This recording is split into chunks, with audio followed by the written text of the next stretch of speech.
안녕하세요. 살다 보면 우리는 수많은 경험을 합니다. 그 중에는 우리를 성장시키는 기쁨과 행복도 있지만 때로는 마음속 깊이 상처를 남기는 아픔과 고통도 있습니다. 이러한 과거의 아픔, 즉 마음의 짐은 현재 우리의 삶에 예상보다 훨씬 더 큰 영향을 미칩니다. 어쩌면 지금 이 순간에도 과거의 그림자 속에서 벗어나지 못해 힘들어하고 계신 분들이 있을지도 모릅니다. 오늘은 바로 이 마음의 짐을 내려놓고 과거의 아픔에서 자유로워지는 길에 대해 함께 이야기 나누어 보려 합니다. 우리가 어떻게 과거의 상처를 치유하고 진정한 내면의 평화를 찾을 수 있는지, 그 여정 속에서 필요한 지혜와 용기를 함께 찾아가 봅시다. 과거의 아픔은 단순히 지나간 일이 아닙니다. 그것은 우리의 자존감을 갉아먹고 현재의 관계에 부정적인 영향을 미치며 미래에 대한 두려움을 키우기도 합니다. 마치 우리 어깨에 짊어진 무거운 배낭처럼 과거의 짐은 우리를 지치게 하고 앞으로 나아가는 발걸음을 더디게 만듭니다. 하지만 다행히도 우리는 이 짐을 내려놓을 수 있습니다. 과거의 상처는 치유될 수 있으며 우리는 그 아픔으로부터 자유로워질 수 있습니다. 가장 먼저 기억해야 할 것은 자신의 상처를 인정하고 수용하는 것이 치유의 첫걸음이라는 사실입니다. 우리는 종종 상처를 숨기려 하거나 애써 외면하려 합니다. 약해 보일까봐 혹은 누군가에게 비난받을까봐 두려워 상처를 감추기도 합니다. 하지만 상처는 숨긴다고 해서 사라지지 않습니다. 오히려 마음속에서 골마 터져 더 큰 아픔을 유발할 뿐입니다. 상처를 인정하는 것은 나약함이 아니라 용기 있는 행동입니다.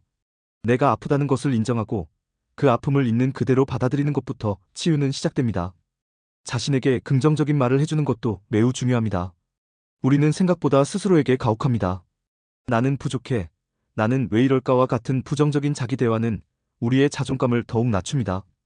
이제는 그런 말 대신 나는 이 아픔을 이겨낼 수 있어, 나는 충분히 가치 있는 사람이야와 같이 자신을 격려하고 위로하는 말을 해주세요. 우리는 모두 불완전한 존재이며 상처받을 수 있습니다. 그것은 결코 부끄러운 일이 아닙니다. 오히려 상처를 통해 우리는 더 강해지고 성장할 수 있습니다. 과거의 상처를 치유하는 과정은 단순히 아픈 기억을 지우는 것이 아닙니다. 그것은 그 기억과 화해하고 그로 인해 형성된 부정적인 신념들을 재정의하는 과정입니다. 예를 들어 어린 시절의 경험으로 인해 나는 사랑받을 가치가 없어라는 비합리적인 신념이 생겼다면 이를 나는 있는 그대로 사랑받을 가치가 있는 존재다라고 바꾸는 것입니다. 이러한 비합리적인 신념들은 우리의 행동과 감정에 지대한 영향을 미칩니다. 우리는 종종 과거의 상처 때문에 특정 상황을 회피하거나 관계에서 어려움을 겪기도 합니다. 이러한 신념들을 직면하고 그것이 사실이 아님을 깨닫는 것이 중요합니다. 때로는 글로 자신의 과거를 써보는 것이 큰 도움이 될 수 있습니다. 이는 내면의 아이와 만나는 강력한 방법 중 하나입니다.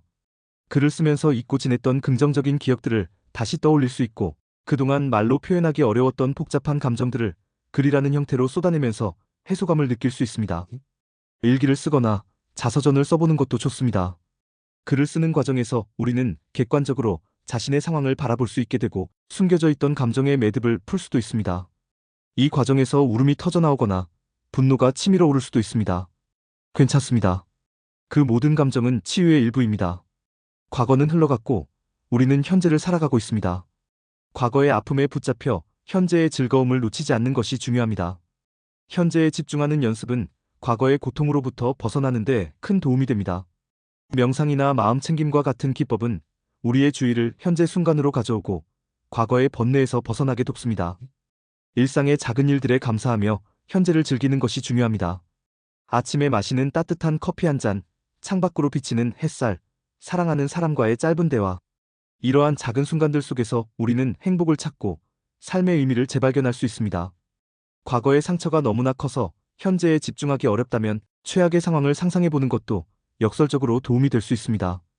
우리가 두려워하는 그 최악의 상황이 실제로 일어났을 때 어떤 기분일지, 어떻게 대처할 것인지 구체적으로 그려보는 것입니다. 이는 때때로 우리가 과도하게 걱정하고 있음을 깨닫게 하거나 만약 최악의 상황이 닥치더라도 우리는 그것을 이겨낼 힘이 있음을 확인하게 합니다. 생각보다 우리는 강한 존재이며 어떤 어려움도 극복할 수 있는 내면의 힘을 가지고 있습니다. 때로는 과거의 아픔이 트라우마로 발전하기도 합니다. 트라우마는 극심한 충격을 주는 사건이나 경험으로 인해 발생하며 불안, 우울, 공포, 분노, 수치심 등 다양한 심리적 고통을 유발할 수 있습니다. 이러한 트라우마는 혼자 힘으로 극복하기 어려울 수 있습니다. 이럴 때는 주저하지 말고 전문가의 도움을 받는 것이 중요합니다.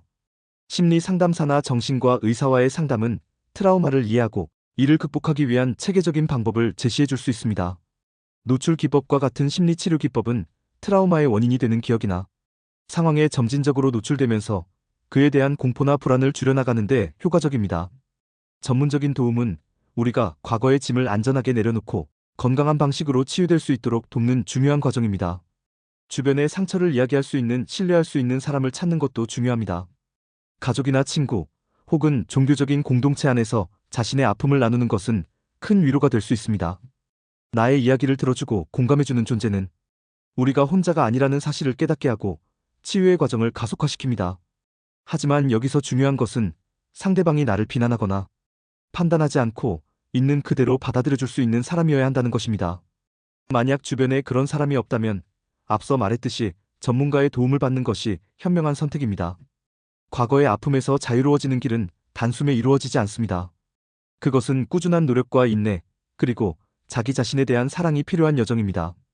때로는 다시 아픈 기억이 떠오르거나 좌절감을 느낄 수도 있습니다. 괜찮습니다. 그런 순간이 오더라도 스스로를 자책하지 말고 다시 일어서서 나아갈 수 있다는 믿음을 가지세요. 이 여정 속에서 우리는 자신을 더 깊이 이해하게 되고 더 강인한 존재로 거듭날 것입니다. 가장 중요한 것은 당신은 혼자가 아니라는 사실입니다. 수많은 사람들이 과거의 아픔을 겪고 있으며 또 그것을 극복하고 있습니다. 당신도 충분히 그렇게 할 수 있습니다. 오늘 우리가 나눈 이야기들이 여러분의 마음속에 작은 위로와 희망의 씨앗이 되기를 바랍니다. 과거의 짐을 내려놓고 진정으로 자유로운 당신의 삶을 시작할 수 있기를 진심으로 응원합니다. 이어서 기독교적 관점에서 과거의 상처를 치유하는 방법에 대해 좀 더 깊이 있게 다루어 보고자 합니다. 기독교 신앙을 가진 분들에게는 특히 더 큰 울림과 위로가 될 수 있을 것입니다. 우리는 예수 그리스도의 십자가의 능력이 우리의 마음을 치유할 수 있다고 믿습니다. 십자가는 단순히 역사적 사건이 아니라 모든 죄와 상처를 대속하고 치유하는 하나님의 놀라운 사랑과 권능을 상징합니다. 우리의 상처와 고통을 예수 그리스도의 발 아래 내려놓고 그분의 십자가, 보혈로 깨끗이 씻어달라고 간구할 때 우리는 진정한 치유를 경험할 수 있습니다. 하나님은 우리가 고통 속에 머물기를 원하지 않으십니다. 오히려 우리가 치유받고 온전해져서 그분의 형상을 회복하기를 간절히 바라십니다. 성경은 우리가 온 마음을 다해 하나님을 사랑하고 이웃을 사랑하며 살도록 가르칩니다. 하지만 과거의 상처와 쓴 뿌리가 우리 안에 남아있으면 온전한 사랑을 실천하기 어렵습니다. 그래서 하나님께서는 우리가 온전히 회복되기를 원하시며 그분의 긍휼과 자비로 우리를 치유하시려 합니다. 십자가는 단순한 형상이 아닙니다. 그것은 우리의 죄와 허물, 그리고 아픔을 대신 짊어지신 예수님의 희생과 사랑의 증거입니다. 우리의 모든 슬픔과 고통, 그리고 과거의 그림자까지도 그 십자가 아래에서 내려놓을 때 우리는 이전에는 경험하지 못했던 깊은 평안과 자유를 누릴 수 있습니다.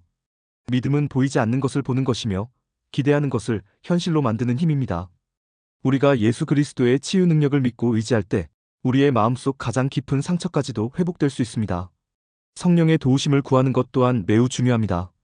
성령님은 우리와 늘 함께 하시는 위로자이시며 하나님의 임재 안에서 우리는 진정한 위로와 힘을 얻을 수 있습니다. 성령님은 우리의 마음을 감찰하시고 우리가 말로 다 표현하지 못하는 아픔과 탄식을 이해하십니다. 그리고 우리를 도우시고 치유와 회복의 길로 인도하십니다. 하나님의 영으로 충만할 때 우리의 내면은 새롭게 변화되고 치유가 일어납니다. 성령님은 우리에게 평안을 주시고 두려움을 없애주시며 사랑과 기쁨을 충만하게 채워주십니다. 우리가 상처받았을 때 성령님은 우리 마음속에 임하셔서 그 아픔을 어루만져 주시고 하나님의 사랑을 깊이 깨닫게 하십니다.